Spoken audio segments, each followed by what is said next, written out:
Annie's Road in Totowa, New Jersey, is the spine-chilling focus of an eerie legend that has fascinated locals and visitors alike for generations. This infamous stretch of Riverview Drive is reputedly haunted by the ghost of a woman whose tragic demise on the road has led to a series of mysterious occurrences. Drivers are often gripped by an unsettling presence, claiming that the spectral figure appears suddenly, causing distractions that can lead to loss of control. This haunting reputation makes Annie's Road a part of the broader enigma of highways where people are said to disappear under mysterious circumstances. The legend dates back many years, drawing thrill-seekers and paranormal enthusiasts hoping for a glimpse of the ghostly apparition. Some locals swear by tales of seeing the woman in white, appearing in their peripheral vision or standing by the roadside, vanishing as quickly as she is spotted. These stories fuel the road's notoriety and have become a part of the community's folklore, adding a layer of mystery to this otherwise ordinary stretch of pavement. Annie's Road's paranormal allure is so compelling that it has been featured in various ghost hunting expeditions and documentaries, further cementing its status as a haunted hotspot. The road's dark history and the tragic legend of the woman continue to captivate those who are brave enough to venture down its winding path after dark. Despite the chilling tales, or perhaps because of them, Annie's Road remains a popular destination for those intrigued by the supernatural. While the veracity of the ghostly accounts remains a topic of debate, the stories surrounding Annie's Road persist, contributing to the mystique of haunted highways. Whether you're a skeptic or a believer, the chilling tales of Annie's Road are enough to make anyone think twice before traveling alone at night along this stretch of New Jersey folklore.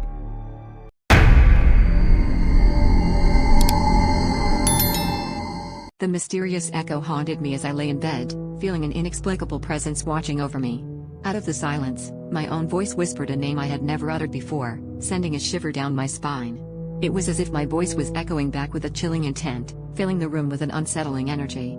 The dim moonlight that seeped through the curtains painted ghostly shadows on the walls, adding to the eerie atmosphere enveloping me. Trying to dismiss the incident as a figment of my imagination, I struggled to find a rational explanation. Yet, the whisper persisted, seemingly emanating from both everywhere and nowhere, defying the boundaries of the ordinary. Although it was unmistakably my voice, the familiarity only heightened the sense of intrusion, as if a stranger was lurking in the shadows, speaking directly into my ear. The uncanny experience left me questioning the boundaries of reality and imagination, wondering if there was a hidden force at play. Could it be a manifestation of my subconscious or something more sinister at work? The uncertainty gnawed at me, leaving me restless and on edge, as I lay enveloped in the darkness. In the depths of the night, the mysterious echo continued to haunt my thoughts, lingering long after the whisper had faded. The chilling encounter with my own voice left a profound imprint on my mind, a reminder of the thin veil between the known and the unknown.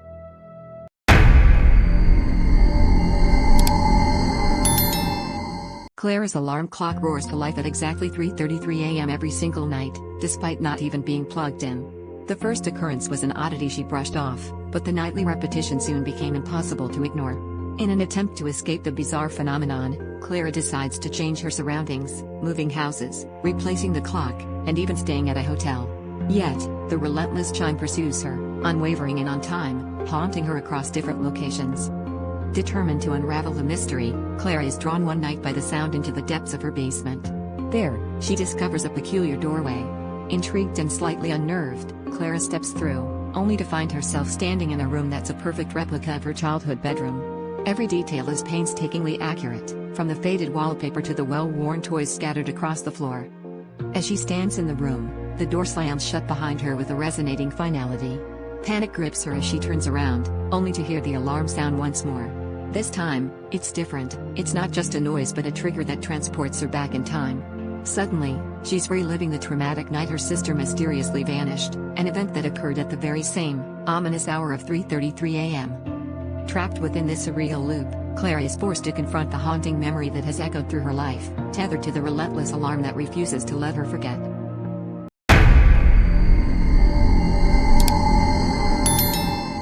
The Red Lion Inn's fourth floor has become a legendary hotspot for those intrigued by the supernatural. Known for its rich history, this floor is infamous for the mysterious events that occur within its walls. Guests and staff consistently report eerie encounters, often describing sightings of ghostly apparitions.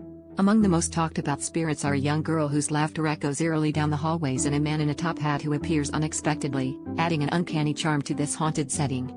Despite these spirits being described as friendly, their presence creates an atmosphere that can be unsettling for the uninitiated.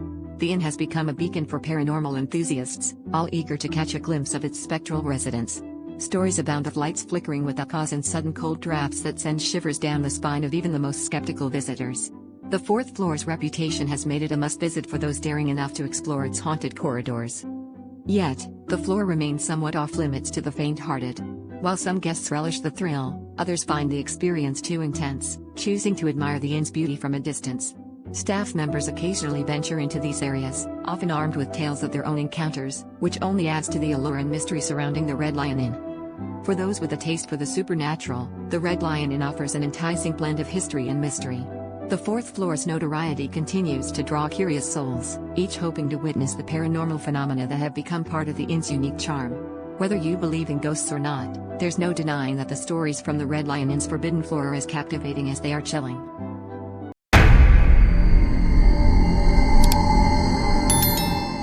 Driving alone down a desolate highway, I felt an eerie sense of isolation until I heard a voice, my own, yet strangely altered, urging me to turn back now. The GPS persisted, leading me deeper into the night, with only the engine's hum and sporadic radio static breaking the silence. The voice became more urgent, warning of an impending storm. As I accelerated, the road seemed interminable, stretching endlessly into the darkness. The mysterious voice began to reveal unsettling secrets, recounting past accidents and tragedies that had unfolded on this very stretch of road. Each revelation sent a chill through me, as if the highway itself was haunted by its grim history. The tension mounted with every mile, as I felt a growing unease that something was not quite right. Suddenly, without warning, the car sputtered to a halt, and I was enveloped in an impenetrable darkness. The air was thick with an unseen presence, whispering ominously, "You should have turned back." It felt as though the shadows themselves were closing in, carrying the weight of countless untold stories of those who had traveled this road before me. In that suffocating silence, it became clear that I was not alone. The desolate highway held a grip on all who dared to venture down its path, a relentless reminder of the past and a chilling warning for the future.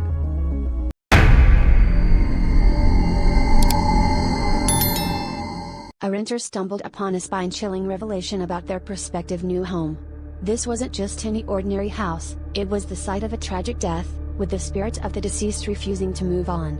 Desperate to understand the eerie occurrences, the renter enlisted the help of a spiritual medium to communicate with the lingering presence. What they uncovered was a spirit filled with rage, completely unaware of its own demise, wreaking havoc on anyone who dared enter a particular room. This wasn't a typical haunting with creaky floors and flickering lights. Instead, those who stepped foot into the cursed room faced relentless psychic attacks from the angry spirit. The energy in the room was so overwhelmingly negative that visitors reported falling ill, with symptoms that defied medical explanation. The house, steeped in malevolence, quickly turned from a dream rental into a nightmarish ordeal for anyone who dared to stay within its walls. The medium's revelations painted a harrowing picture of a spirit trapped in its own anger and confusion, lashing out at the living. This wasn't merely a ghost story but a cautionary tale of the perils that can lurk within seemingly innocuous homes. The spirit's aggression wasn't just a spiritual disturbance but a deadly force, leaving those who encountered it grappling with mysterious illnesses and, in some tragic cases, even death. For the renter, the discovery of the house's dark history was enough to abandon any plans of moving in, leaving the property to stand as a chilling reminder of the dangers that can hide in plain sight.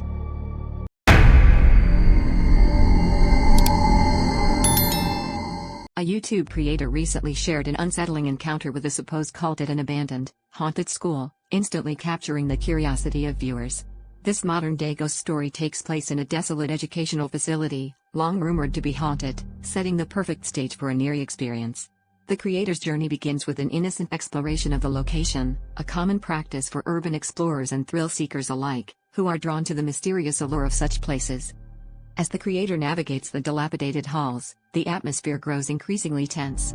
The silence is palpable, broken only by the occasional creak of the floorboards and the distant howling of the wind through shattered windows.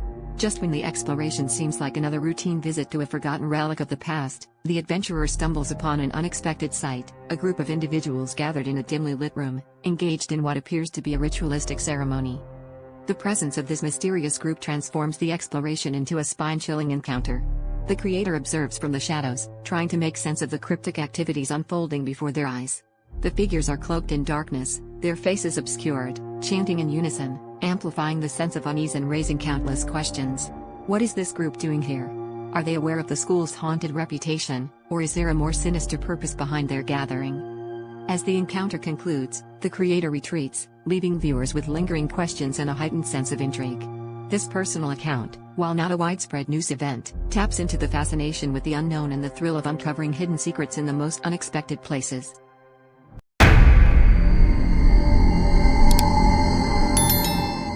The phantom conversation gripped my evening as I stirred a pot on the stove. Inexplicably, I heard my own voice engaged in a conversation, but I was alone in the house. The eerie sensation was undeniable, the voice was unmistakably mine, yet it spoke of things I had never uttered before. The dialogue was soft yet distinct, echoing from different corners of the house, creating an unsettling atmosphere that wrapped around me like a chilling fog. Despite my attempts to dismiss it as a figment of my imagination, the dialogue persisted, its presence as tangible as the aroma of dinner in the air. Each word seemed to crawl along the walls, weaving through the fabric of my home, evoking an uncanny familiarity that was impossible to ignore. I stood frozen, spoon in hand, as the conversation unfolded in a spectral duet that defied logic, and yet it demanded my attention. The words seemed to beckon me, luring me into their intangible web. My mind, caught between disbelief and curiosity, began to engage with the phantom dialogue. Each response slipped from my lips almost involuntarily, as if the conversation was a script written by another hand. The boundaries between reality and imagination blurred as I found myself participating in this bizarre exchange, each sentence building upon the last, entwining me deeper into its mystery. Suddenly, the voices ceased, leaving a profound silence that resonated throughout the house. I stood there, surrounded by the echoes of a conversation that had never been, questioning the nature of reality and the boundaries of my own perception. The event left me both intrigued and unnerved, a lingering reminder of the mysteries that dwell in the unseen corners of our lives.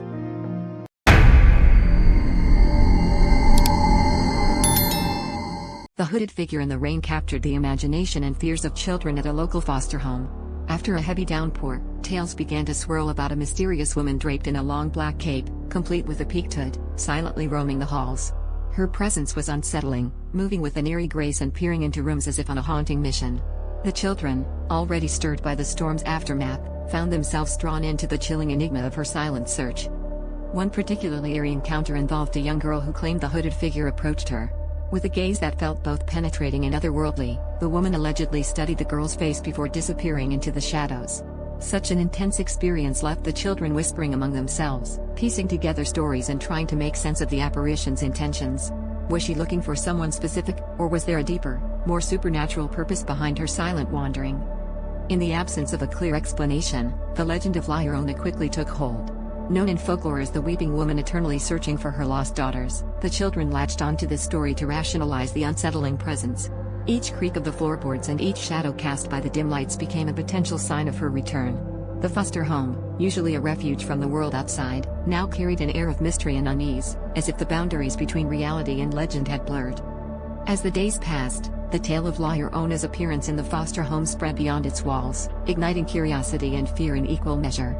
Conversations in the community turned towards the possible reasons for her appearance, fueling speculations and adding layers to the myth. While the rain had long since stopped, the stories of the hooded figure continued to ripple through the children's lives, leaving them with an unforgettable and haunting reminder of that stormy night.